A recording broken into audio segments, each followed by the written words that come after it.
Welcome to another episode of Optimal Game State. The idea of this channel has always been to try help people put together a fun game with one of the many GW skirmish games. Now, we've seen a lot of cool releases for Kill Team, but I think perhaps one of the most wished for has always been the Inquisition warband. You might have read Eisenhorn or one of the other fantastic Inquisition Black Library books. Maybe you played one of the various pen and paper role-playing games, Dark Heresy, Wrath and Glory, or the recently released Imperium Maledictum. Perhaps you're a veteran who played the old Inquisitor 54mm miniature game, or one of the fan-supported 28mm versions that are still going on. Whatever the reason, the Inquisition have always been a fan favourite. So it was a real shame when they finally came out in Ashes of Faith, but almost immediately sold out. So people couldn't get their hands on it. Luckily, as of last weekend, the warband has finally hit the shelves, and you can pick them up if you missed out. The box is a little pricey, I'll admit. It's $55 for 7 models compared to $60 for the typical 10 or 11 you get in other kill teams. It also doesn't give you a full warband. This does give you the kind of core for the Inquisition, but part of the cool part of the Inquisition is you get to take another set. Some Navy Breachers, or some RBTs, or something like that.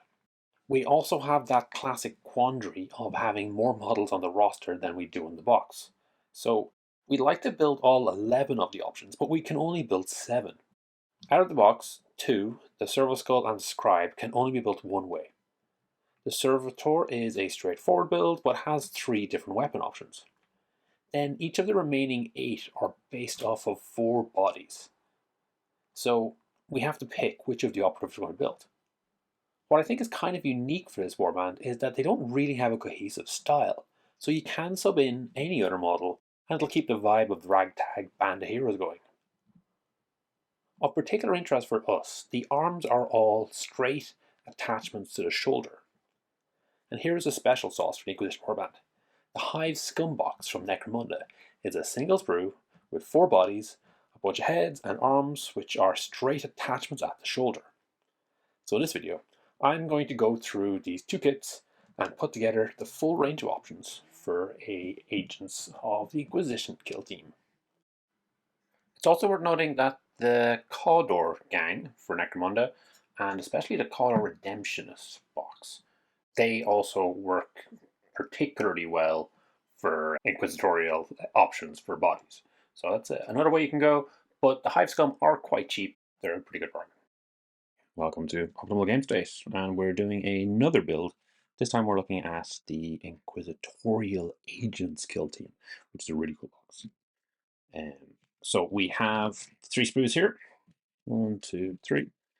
These are from the Ashes of Fate, but instructions and the sprues are the exact same as you'll actually get in the singular box that just came out recently. We've also picked up the Underhive Outcast sprue. It is just a single sprue, and it is going to get us 4 bodies, which is what we're looking for. First up, we have the Interrogator and the Enlightener. You must have an Interrogator, so this is going to be the model we build straight from the box. If we wanted, we could make a custom fit. We just need to have an auto pistol and a book, and we're good to go. I have to admit, I'm not really a fan of this Enlightener model. The key part of this model is having the 2 blades. As long as you have that, then it has kind of key elements that you need for this. For the rest of the video, I'm going to be cutting in and out with me assembling things quickly in the background, really sped up. The first model here that I put together was the Interrogator, and it was fine. It was nice and smooth. 2 major parts put the size of the body together. One thing that is notable is that the heads are very deep for the Inquisition.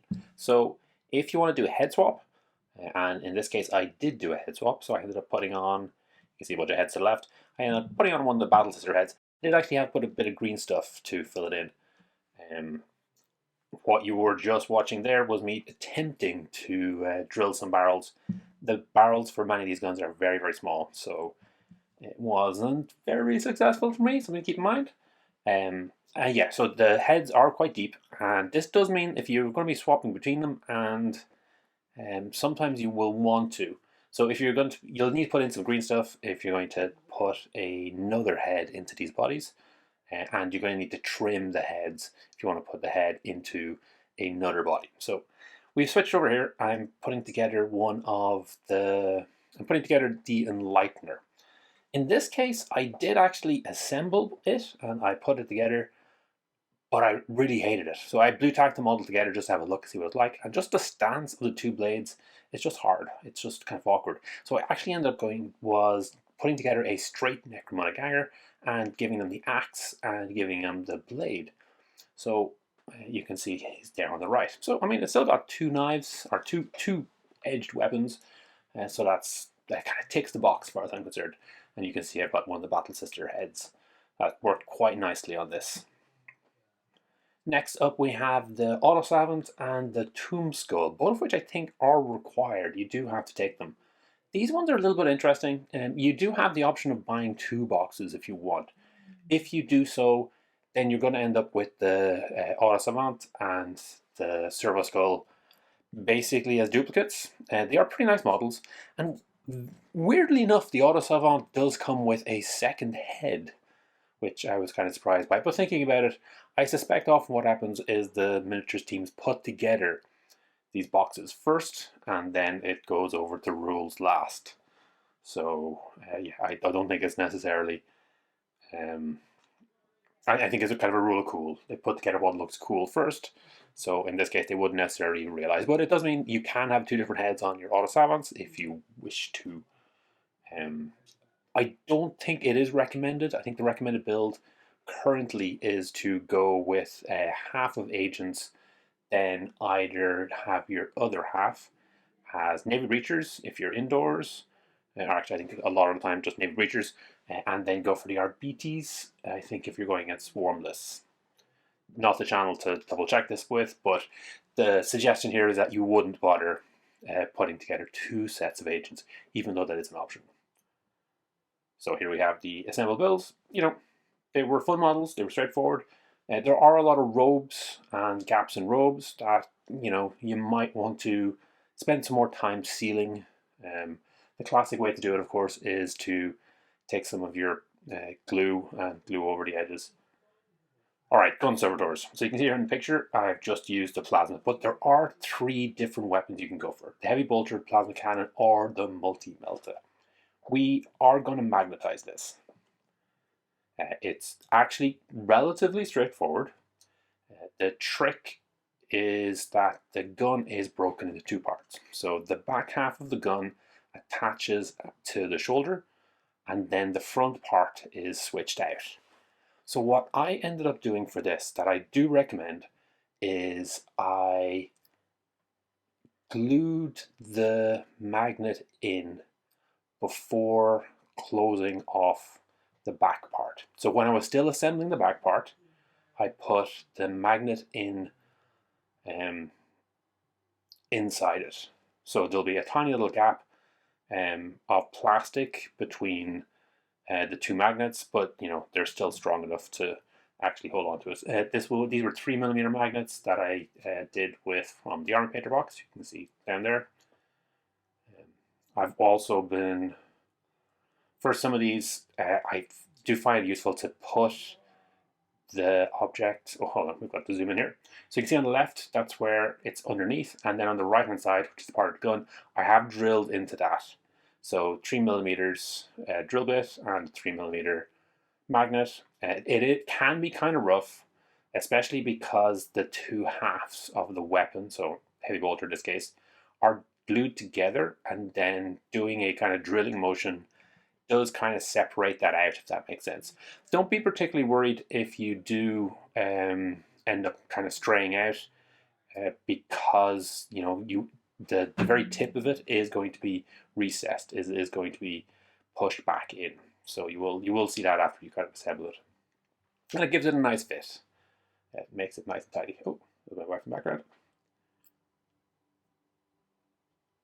But yeah, you end up with the nice option of being able to switch between the 3 different ones, which is super handy. So very, very, very happy that we can just magnetize that. And you know, it is worthwhile investing in a set of magnets because we'll be doing lots of it for our Titans for Legion Imperialis. That's something ahead of us. Okay, is there anything else on this particular model? You can field 2 of them, which is quite interesting, but that's only if you go for the doubled up Inquisition set. So normally you would only be able to field 1. So we saw the Tome Skull. There it is. Oh, we did one picture of him. So the front pulls off, and yeah, you get the idea. It's relatively straightforward.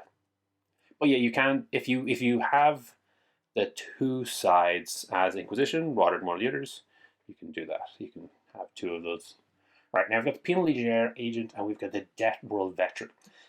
They're both beautiful models.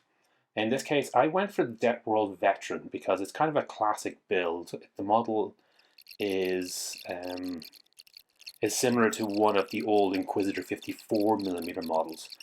So I kind of consider this to be, a real classic that I really wanted to put together and paint up. And I have to admit, all of this box is really, really good in that regard. One thing I do miss out when I go assembling the what was the other guy? Penal Legionnaire. That his chest is fantastic. It's got like chainmail and Inquisition symbols and stuff.